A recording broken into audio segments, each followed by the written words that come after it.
Okay, welcome back to my YouTube channel. പെട്ടെന്ന് എന്താണ് ഇപ്പോൾ ഒരു വീഡിയോ എന്ന് പറയുന്നതിൻ്റെ ഒരു മെയിൻ റീസൺ എന്ന് പറയുന്നത് ഈ ഒരു ബില്ലും കാരണമാണ്, അല്ലെങ്കിൽ ഈ ഒരു പേപ്പർ കാരണമാണ് ഞാൻ ഈ ഒരു വീഡിയോ ചെയ്യുന്നത്. നിങ്ങൾക്ക് പലപ്പോഴും അറിയാം ഈ ഒരു പേപ്പറിൽ എത്രമാത്രം ഡേഞ്ചറസ് ആയിട്ടുള്ള കാര്യങ്ങളുണ്ടെന്ന്. യൂഷ്വലി നിങ്ങൾ പല വീഡിയോസും കണ്ടിട്ടുണ്ടാവും. ആൻഡ് ഇതിൻ്റെ ഒരു മെയിൻ ഹെൽത്ത് എഫക്റ്റ് എന്താണെന്ന് നമുക്ക്, അല്ലെങ്കിൽ ഇത് നടക്കുന്ന മെക്കാനിസം എന്താണെന്ന് നമുക്ക് നോക്കാം. അപ്പോൾ ഫസ്റ്റ് ആൻഡ് ഫോർമോസ്റ്റ് തിങ് എന്ന് പറയുന്നത്, ഈ ഒരു പേപ്പറിന് നമ്മൾ പറയുന്നത് തെർമൽ പേപ്പർ എന്നാണ്. ഇതിൻ്റെ മെയിൻ കാരണം എന്താണെന്ന് വെച്ച് കഴിഞ്ഞാൽ ഹൈ ടെമ്പറേച്ചറിലാണ് ഈ ഒരു തെർമൽ പേപ്പർ ഉണ്ടാക്കുന്നത്.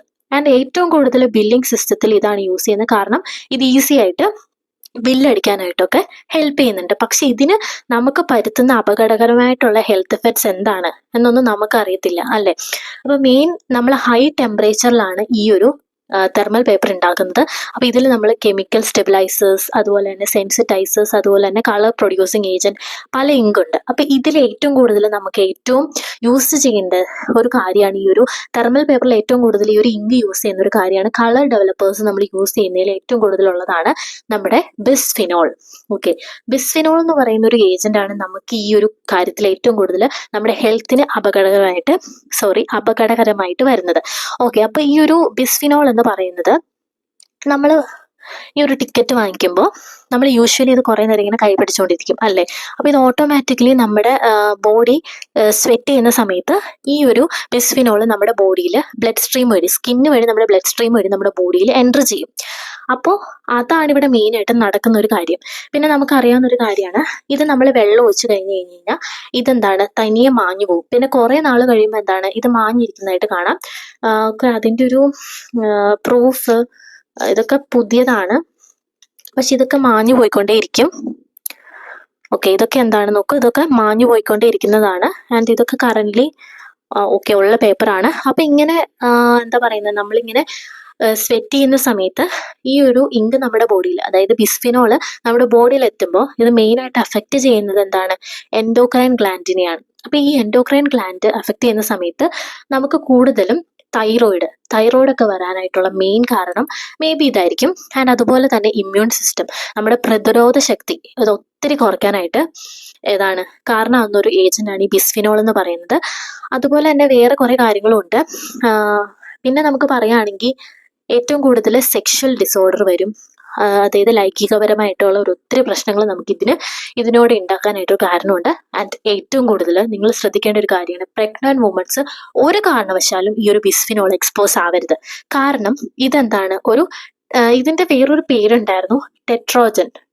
അത് ടെറട്ടാജൻ എന്നാണ് നമ്മൾ പറയുന്നത്. കാരണം ഇതിനെപ്പറ്റി കൂടുതലായിട്ട് കെമിസ്ട്രി എനിക്ക് അറിയത്തില്ല. പക്ഷേ ഓക്കെ, ടെറട്ടോജൻ എന്ന് പറയുന്നൊരു കെമിക്കൽ കൂടിയാണ് ഈ ഒരു ബിസ്ഫിനോൾ എന്ന് പറയുന്നത്. ഇത് ടെറട്ടോജൻ എന്ന് പറയുന്നത് എന്താണ് നമുക്ക് തരുന്നതെന്നറിയോ? ഡെവലപ്മെന്റൽ ഡിഫക്റ്റ് നമുക്ക് തരും. അതായത് കൂടുതലും പ്രഗ്നന്റ് ലേഡീസ് ഇത് എക്സ്പോസ് ചെയ്ത് കഴിഞ്ഞാൽ ജനിക്കുന്ന ഫീറ്റസിന് ഇത് ഒത്തിരിയേറെ ഡെവലപ്മെന്റൽ ഇഷ്യൂസ് വരും. ആൻഡ് മോസ്റ്റ് ഇമ്പോർട്ടൻ്റ്ലി ഇതൊരു കാർസിനോജനാണ്. കാർസിനോജൻ എന്താണെന്ന് ഞാൻ എക്സ്പ്ലെയിൻ ചെയ്യേണ്ട ആവശ്യമില്ല. കാർസിൻ പ്രൊഡ്യൂസിങ്, അതായത് ക്യാൻസർ പ്രൊഡ്യൂസിങ് ഏജൻ്റ് ആണ്. സോ അതുകൊണ്ട് തന്നെ നമ്മൾ മെയിനായിട്ടും ശ്രദ്ധിക്കേണ്ട ഒരു കാര്യം, നമ്മൾ ഇത് അനാവശ്യമായിട്ട് നമ്മുടെ കയ്യിൽ ഇത് സൂക്ഷിക്കാണ്ടിരിക്കുക, ഇത് കളയുക. നമ്മുടെ കയ്യിൽ ഇത് കിട്ടിക്കഴിയുമ്പോൾ നമ്മളിങ്ങനെ കയ്യിലിങ്ങനെ പിടിച്ചുകൊണ്ടിരിക്കാതിരിക്കുക. ആൻഡ് മോസ്റ്റ് ഇമ്പോർട്ടൻ്റ്ലി നമ്മൾ കൈ നന്നായിട്ട് കഴുകുക. ഇതായിട്ട് എക്സ്പോസ് ചെയ്ത് കഴിഞ്ഞിട്ട് നമ്മൾ കൈ നല്ലപോലെ കഴുകുക, അല്ലെങ്കിൽ സാനിറ്റൈസ് ചെയ്യാൻ നോക്കുക. പിന്നെ ഇതൊരിക്കലും സൂക്ഷിച്ച് വെക്കരുത്. ആൻഡ് അതാണ് എനിക്ക് പറയാനുള്ളത്. ഓക്കെ, അപ്പം എനിക്ക് മെയിനായിട്ട് പറയാനുള്ള ഒരു കാരണം എന്ന് വെച്ച് കഴിഞ്ഞാൽ, ഒരിക്കലും നിങ്ങൾ സൂക്ഷിച്ച് വെക്കാതിരിക്കുക. ഇതെല്ലാവരുടെയും വീട്ടിലുണ്ടാവും. നിങ്ങൾ ഇപ്പോൾ വേണമെങ്കിൽ തപ്പി നോക്കി കഴിഞ്ഞാൽ ഇത് ഇഷ്ടം പോലെ നിങ്ങളുടെ വീട്ടിലുണ്ടാവും.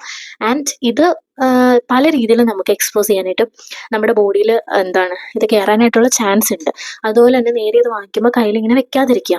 ഓക്കെ, ആൻഡ് ഇപ്പോൾ എല്ലാവരും പറയുന്നൊരു കാര്യമാണ്, ഓക്കെ അത് പിടിച്ചു കഴിഞ്ഞിട്ട് ഞങ്ങളത് ടിക്കറ്റ് ചോദിക്കില്ലേ, ഓക്കെ ടിക്കറ്റ് ചോദിക്കാതെ നിങ്ങൾ ഉള്ളിൽ വെക്കുക ആൻഡ് അത് കളയുക. പിന്നെ ഇറങ്ങിക്കഴിഞ്ഞാൽ അത് നിങ്ങൾ കളയുക. എന്നിട്ട് നമ്മൾ കൈ നല്ലപോലെ വാഷ് ചെയ്യുക. അപ്പോൾ ഈ ഒരു വീഡിയോ എത്രമാത്രം ഉപയോഗപ്രദമായി, എത്രമാത്രം മനസ്സിലായെന്ന് എനിക്ക് അറിയത്തില്ല. കാരണം കെമിക്കൽ പരമായിട്ട് എനിക്ക് അത്ര ഇതിനെപ്പറ്റി നോളജ് ഇല്ല. പക്ഷേ ഇതിൻ്റെ ഹെൽത്ത് ഡിഫക്ട്സ് അറിഞ്ഞപ്പോഴാണ് എനിക്ക് ഈ ഒരു വീഡിയോ ചെയ്യണം, അല്ലെങ്കിൽ എത്രമാത്രം പേർക്ക് ഇത് എത്തുമെന്ന് അറിയത്തില്ല. നിങ്ങൾ മാക്സിമം ഇത് ഷെയർ ചെയ്യാനായിട്ട് നോക്കുക.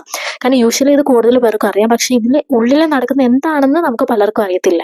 സോ അതുകൊണ്ട് തന്നെയാണ് ഈ ഒരു വീഡിയോ ചെയ്യുന്നത്. അപ്പോൾ വീഡിയോ ഇഷ്ടപ്പെട്ടാൽ ലൈക്ക്, ഷെയർ, കമൻറ്റ്. ഇതുപോലുള്ള വീഡിയോ ഇനിയും കിട്ടാനായിട്ട് സബ്സ്ക്രൈബ് ചെയ്യുക, നോട്ടിഫിക്കേഷൻ ഓൺ ചെയ്യുക.